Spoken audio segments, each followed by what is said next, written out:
বিসমিল্লাহির রহমানির রহিম। আসসালামু আলাইকুম। দেখতে পাচ্ছেন এইখানে কতগুলো আম মাশাআল্লাহ দিলে এগুলো হচ্ছে আচার বানানোর জন্য। আর এই আমগুলো আসছে হচ্ছে আমার শ্বশুরবাড়ি থেকে।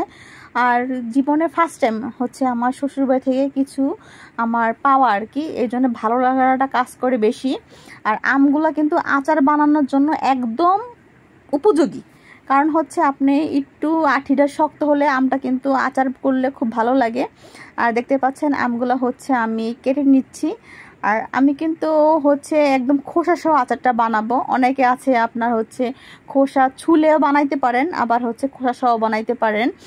আর বছরে একবার আচার বানাবো না তাহলে কি আর হয়? কারণ হচ্ছে আমার বর তো খিচুড়ি খেতে খুবই পছন্দ করে, আর আবার আমের আচার না হলে চলে না। প্রতি বছরই হচ্ছে আমের আচার করতে হয়। আর এই আচারটা আমি করব হচ্ছে রোদের কোনো ঝামেলা ছাড়াই। আমি একদমই রোদ দেব না।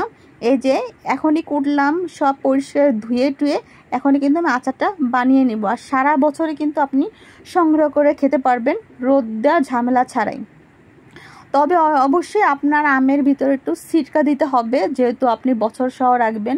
আর আপনি চাইলে একটু মাঝে মাঝে একটু আচার বানানোর পরে আপনি একটা দুটো রোদ দিতে পারেন, বানানো হয়ে যাওয়ার পরে আর কি।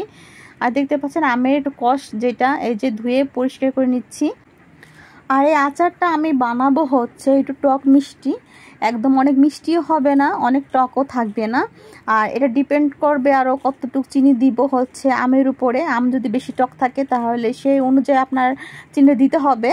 আর যদি হালকা একটু মিষ্টি মিষ্টি থাকে না, যেটা টক কম, তাহলে আপনার একটু সামান্য একটু চিনি দিলেই হবে। আর যাই হোক, আমাদের অনেক প্রচণ্ড টক আবার কেউ খায় না, এর জন্য। আর আমাদের ঘরে মিষ্টি আচারটা সবসময়ের জন্যই থাকে ফ্রিজে। আর আমি আচার বানানোর পরে করি কি, কাচের বয়মে সবসময়ের জন্য ফ্রিজে রেখে দিই নর্মালে। যার যখন মনে চায় সে হচ্ছে চামচ দিয়ে তারপর হচ্ছে খায়। আর আমগুলো কিন্তু আমি সুন্দরভাবে কষিয়ে নিচ্ছি। আর এইখানে দিছি হচ্ছে আপনার সরিষার তেল, আর দেওয়া হয়েছে আপনার কিছু রসুন আদা চাচা করে, তারপর 3-4টা শুকনা মরিচ মাঝখান থেকে ফেড়ে, তারপর হচ্ছে তেজপাতা, তারপর হচ্ছে আপনার সরিষা মানে বেটে তারপর সরিষা দেওয়া হয়েছে। দেওয়ার পরে মশলাটা সুন্দর করে কষিয়ে নিয়ে পরগুলো আমগুলো দিছি। এবার কিন্তু স্বাদ অনুযায়ী চিনিটা আমি অ্যাড করে দিচ্ছি, যেহেতু একটু টক মিষ্টি হবে। তা আপনার আমের উপরে ডিপেন্ড করে আপনি কতটুকু চিনি দিবেন, সেই অনুযায়ী আপনি অনুমান করে দিয়ে দিবেন। এখন হচ্ছে আমি ভালোভাবে কষিয়ে নিব এই যে।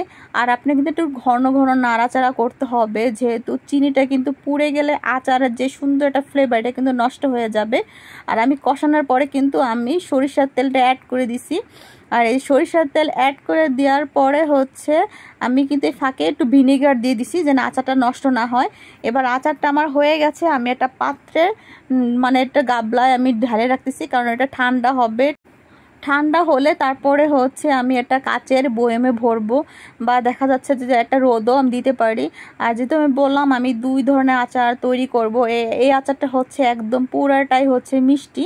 আর যেহেতু এই আচারটা মিষ্টি, এর জন্য এই আচারটা একটু মানে গলাবো, মানে নরম করব। নরম করলে হবে কি, আচারটা খেতে খুব ভালো হবে, একটু জুসি জুসি ভাব থাকবে আচারের ভিতরে। এই জন্য দেখতে পাচ্ছেন আচারের কালারটা কত সুন্দর, আর ঘ্রাণটা এত সুন্দর আসতেছে মশলা দিলে আমার নাকে ফ্লেভারটা পাচ্ছে আর কি। আর আচার ভিডিওটা করা হয়েছে অনেক দিন আগে, এখন কিন্তু আবার হচ্ছে আম পাকার সিজন চলতেছে পুরো দমে। তাই মনে হলো যে না, আর কতদিন ভিডিওটা এইভাবে রাখবো ভয়েসটা দিয়ে, এবার ভিডিওটা পোস্ট করার দরকার, এর জন্য ভয়েসটা দেওয়া। আর এখনও পর্যন্ত কিন্তু আমার কাশি একদম গলা এখনও ভালো হয় নাই। আর দেখতে পাচ্ছেন এই যে আমার মিষ্টি যে আচারটা, এটাও কিন্তু হয়ে গেছে। এই আচারটার ফ্লেভারটা অনেক সুন্দর। আর এই আচার পার্সেল চলে যাবে আমার শ্বশুরবাড়ি, কারণ আমার 3টা ননদ আছে, ওরাও মাশাআল্লাহ দিলে আমার হাতে রান্না খেতে খুবই পছন্দ করে। ওদেরও পার্সেল করে দিয়ে পাঠাবো, আর হচ্ছে আমরা নিজেরও খাবো। দেখবেন এই আচারটা কিন্তু গরম যখন পড়ে বা মাঝে মাঝে কিছু খাইতে ইচ্ছা করে টক জাতীয়, তখন কিন্তু এই আচারটা খাইতে অনেক বেশি ভালো লাগে। ভিডিওটা এই পর্যন্তই। সব ভালো থাকবেন, সুস্থ থাকবেন, আল্লাহ হাফেজ।